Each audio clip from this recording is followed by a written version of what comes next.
माँ तो माँ होती है, रुला देने वाली एक हिंदी कहानी। हेलो माँ, मैं राजू बोल रहा हूँ। कैसी हो माँ? मैं मैं ठीक हूँ बेटे, ये बताओ तुम और बहू दोनों कैसे हो? हम दोनों ठीक है। माँ आपकी बहुत याद आती है। अच्छा सुनो माँ, मैं अगले महीने इंडिया आ रहा हूँ तुम्हें लेने। क्या? हाँ माँ, अब हम सब साथ ही रहेंगे। नीतू कह रही थी माजी को अमेरिका ले आओ, वहाँ अकेली बहुत परेशान हो रही होंगी। हेलो, सुन रही हो माँ? हाँ हाँ बेटे, बूढ़ी आंखों से खुशी की अश्रुधारा बह निकली। बेटे और बहू का प्यार नस नस में दौड़ने लगा। जीवन के 70 साल गुजार चुकी सावित्री ने जल्दी से अपने पल्लू से आंसू पोंछे और बेटे से बात करने लगी। पूरे 2 साल बाद बेटा घर आ रहा था। बूढ़ी सावित्री ने मोहल्ले भर में दौड़ दौड़ कर ये खबर सबको सुना दी। सभी खुश थे कि चलो बुढ़ापा चैन से बेटे और बहू के साथ गुजर जाएगा। राजू अकेला आया था। उसने कहा कि माँ, हमें जल्दी ही वापस जाना है, इसलिए जो भी रुपया पैसा किसी से लेना है वो लेकर रख लो, और तब तक मैं किसी प्रॉपर्टी डीलर से मकान की बात करता हूँ। मकान? माँ ने पूछा। हाँ माँ, अब ये मकान बेचना पड़ेगा, वरना कौन इसकी देखभाल करेगा।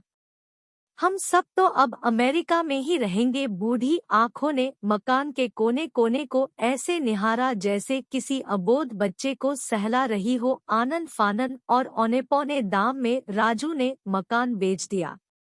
सावित्री देवी ने वो जरूरी सामान समेटा जिससे उनको बहुत ज्यादा लगाव था।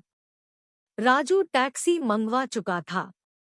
एयरपोर्ट पहुंचकर राजू ने कहा, माँ तुम यहाँ बैठो, मैं अंदर जाकर सामान की जांच और बोर्डिंग और वीजा का काम निपटा लेता हूँ। ठीक है बेटे। सावित्री देवी वही पास की बेंच पर बैठ गई। काफी समय बीत चुका था।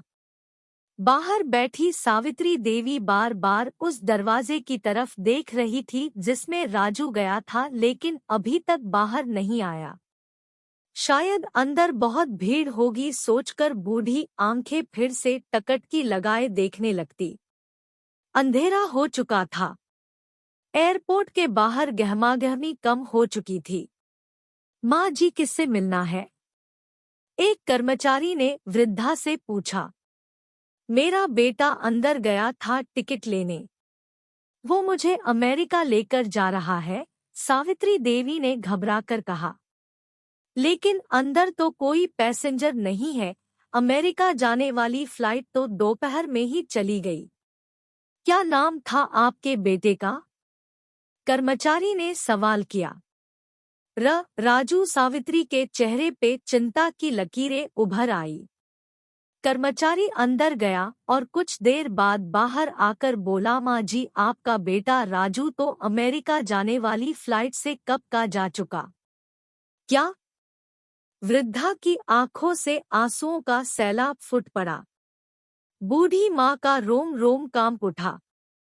किसी तरह वापस घर पहुंची जो अब बिक चुका था। रात में घर के बाहर चबूतरे पर ही सो गई। सुबह हुई तो दयालु मकान मालिक ने एक कमरा रहने को दे दिया।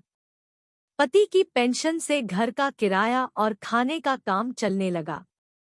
समय गुजरने लगा। एक दिन मकान मालिक ने वृद्धा से पूछा, माँ जी, क्यों नहीं आप अपने किसी रिश्तेदार के यहाँ चली जाए? अब आपकी उम्र भी बहुत हो गई, अकेली कब तक रह पाएंगी?